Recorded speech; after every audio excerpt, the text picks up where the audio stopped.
গোলাপ গাছে কাটা আছে, সাফল্যের পথে বাধা আছে। ধৈর্য আর পরিশ্রম করো বন্ধু, কারণ ধৈর্যধারীর সাথে আল্লাহ আছে। কিছু কিছু মানুষ আছে যারা বেকার বসে থাকে, বেহুদা বসে থাকে, পরিশ্রম করে না আর ধৈর্য ধরে বসে থাকে। আসলে ধৈর্যের সাথে এই বেহুদা বসে থাকার সাথে কোনো সম্পর্ক নাই। ধৈর্যের সাথে সম্পর্ক আছে পরিশ্রমের। আপনি পরিশ্রম করবেন, এরপর ফলাফলের জন্য আল্লাহ তাআলার কাছে ধৈর্য ধরবেন। আর আল্লাহ তাআলা কোরআনের মধ্যে বলেছেন যে ধৈর্যধারীর সাথে আমি আছি। আপনি পরিশ্রম আপনার হাতে, ধৈর্য ধরা আপনার হাতে, আর ফলাফল আল্লাহ তাআলার হাতে। যেহেতু আল্লাহ তাআলা বলেছেন যে ধৈর্যধারীর সাথে আমি আছি, নিশ্চয়ই ফলাফল ভালোই হবে আর সেটা আপনি অচিরেই পেয়ে যাবেন। শাহরুখ খানকে একবার একটা কথা আমি বলতে শুনেছি, সে বলে যে আমি আমার জীবনের বেশিরভাগ সময় ব্যস্ততায় থেকে, কাজে ব্যস্ত থেকে আমি আমার সময়গুলো কাটাতে চাই। কারণ আমি যত ব্যস্ত থাকবো তত আমি ডিপ্রেশন থেকে, তত আমি দুশ্চিন্তা থেকে মুক্ত থাকতে পারবো।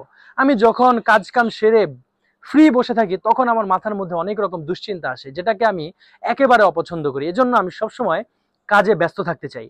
जितना ज्यादा काम कराएं उतना मुझे अच्छा लगता है, बिकॉज जैसे ही मेरे पास वक्त होता है खाली, तो मुझे बेकार की बातें सोचने की, बेकार की बातें दिमाग में आने लगती है। यानी कैसी?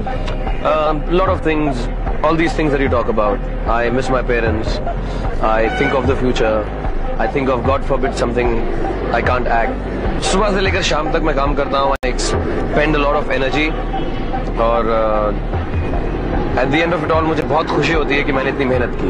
এই মাইন্ডসেটটা আপনার আমার মধ্যে যদি এসে পড়ে, তাহলে জীবনের সফলতাগুলো আমরা খুব সহজেই অর্জন করে নিতে পারবো। একটা অপ্রিয় সত্য কি জানেন?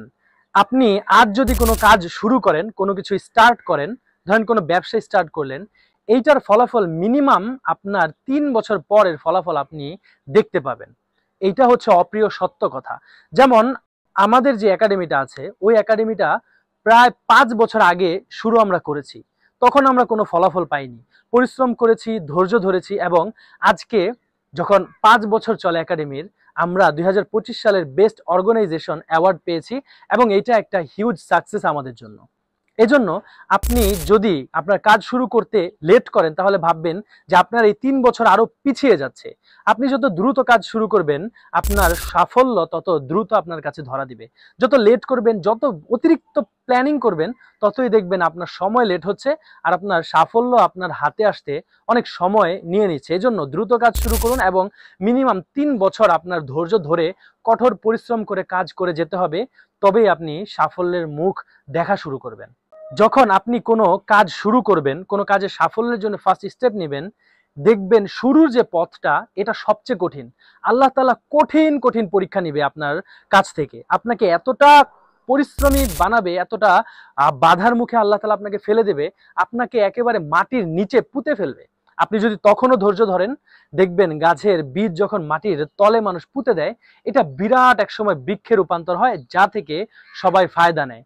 ঠিক এইরকমই আপনি যখন মাটির নিচে পুঁতে যাবেন, একটা সময় আপনি বিরাট বৃক্ষে আপনি রূপান্তর হবেন এবং আপনার সাফল্য পৃথিবীর সবাই দেখতে পাবে। এজন্য ধৈর্য ধরে কাজ করতে থাকুন, মিনিমাম 3 বছর ধৈর্য ধরুন, আপনার সাফল্য পুরো বিশ্বের মানুষ দেখবে এবং আপনি হতে পারবেন একজন সাকসেসফুল মানুষ। এই ভিডিওটা যদি আপনাদের ভ্যালুয়েবল মনে হয়, লাইক, কমেন্ট, শেয়ার করুন এবং সাবস্ক্রাইব করুন, ফলো করে আমাদের পাশে থাকুন। আসসালামু আলাইকুম।